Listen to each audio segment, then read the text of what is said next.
కాకినాడ జిల్లా ప్రత్తిపాడు నియోజకవర్గం ఏలేశ్వరం నగర పంచాయతీ పరిధిలో అలాగే ఏలేశ్వరం మండలంలో వివిధ అభివృద్ధి పనులకు శాసనసభ్యురాలు వరపుల సత్యప్రభారాజ శంకుస్థాపన చేశారు.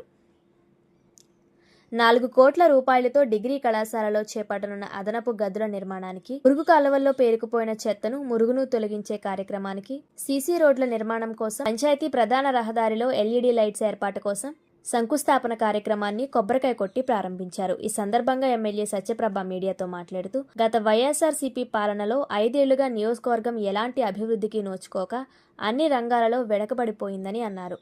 ఎన్డీఏ కూటమి అధికారంలోకి వచ్చాక అభివృద్ధి పరుగులు పెడుతుందని అన్నారు. నియోజకవర్గ సమస్యలను ముఖ్యమంత్రి వర్యుల దృష్టికి తీసుకెళ్లినప్పుడు వారు సానుకూలంగా స్పందించి వెంటనే సమస్య పరిష్కారానికి సహకరిస్తున్నారన్నారు. ఈ కార్యక్రమంలో వరపుల తమ్మయ్య బాబు, ఎన్డీఏ శ్రేణులు పెద్ద సంఖ్యలో పాల్గొన్నారు. ఈ నియోజకవర్గ అభివృద్ధి ఎక్కడ ఏదైతే సమస్యలు మాకు వివరించారో వాటిని అన్నింటినీ కూడా పరిష్కరించడానికి రాబోయే కాలంలో మేము కూడా సీఎం గారికి, డిప్యూటీ సీఎం గారికి, నారా లోకేష్ గారి దృష్టిలో తీసుకెళ్లి దానికి సంబంధించిన మంత్రులతో మాట్లాడి అన్ని కార్యక్రమాలను మేము ముందుకు తీసుకెళ్తాం. అభివృద్ధిని, ఈ నియోజకవర్గ అభివృద్ధిని చేసి చూపిస్తాం. ఈ కూటమి ప్రభుత్వం సాయంతో మరొకసారి మీకు అందరికీ వివరిస్తున్నాను. అదేవిధంగా ఇందాక ప్రిన్సిపల్ గారు చెప్పినట్టు ఇక్కడ డిగ్రీ కాలేజ్ నిజంగా ఊరికి చివరిగా ఉండడం అన్నది నిజంగా వీళ్ళకి సదుపాయాలన్నీ అంత కరెక్ట్గా లేకపోవడం అన్నది నేను కూడా గమనించాను. ఏదైతే ఇది కాంపౌండ్ వాళ్ళు మిగతా అక్కడ హాస్టల్ గురించి చెప్పడం జరిగింది. మేము అధికారంలోకి రాగానే దాని గురించి కూడా డిస్కస్ చేసి ఆల్రెడీ ఆ ప్రపోజల్ పెట్టాం. త్వరలోనే వాటిని కూడా పూర్తి చేస్తాం.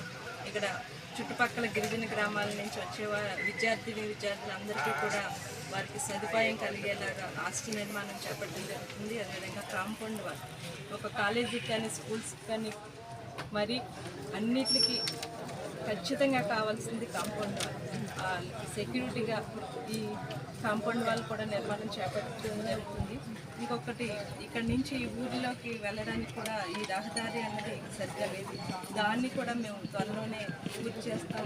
ఒక రోడ్ అన్నది ఖచ్చితంగా వీళ్ళకి అన్నిటికీ అనుకూలంగా ఉండేలా దీన్ని డెవలప్ చేయడం జరుగుతుంది.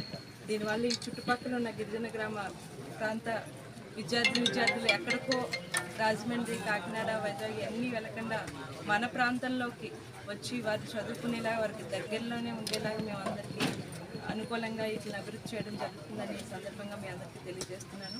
ఒక్కసారి మీరు కూడా అన్నీ ఆలోచించాలి. ఇప్పుడు జరుగుతున్న ఈ 8 నెలల కాలంలో జరుగుతున్న పరిణామాలు ఏదైతే ఒక విధ్వంస రాష్ట్రాన్ని, అణగారిపోయిన రాష్ట్రానికి, వెనుకబడిపోయిన రాష్ట్రాన్ని అప్పచెప్పినప్పుడు మన సీఎం చంద్రబాబు నాయుడు గారు, డిప్యూటీ సీఎం గారు దాన్ని ఈ 8 నెలల కాలంలో దీన్ని ఎలా పునర్నిర్మాణం చేపట్టాలనే ఆలోచనతో ఒక్కొక్కటిగా మనం ముందుకు చేయడం జరుగుతుంది.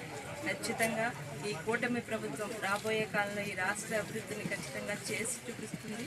ఆ ఉద్దేశంతో ఈ నియోజకవర్గాన్ని కూడా ఈ అభివృద్ధి పదంలోకి ముందుకు తీసుకెళ్ళగలవని ఖచ్చితంగా ఇక్కడ ఈ సందర్భంగా తెలియజేసుకుంటూ మీ అందరికీ కూడా మరొకసారి ధన్యవాదాలు తెలియజేసుకుంటాం.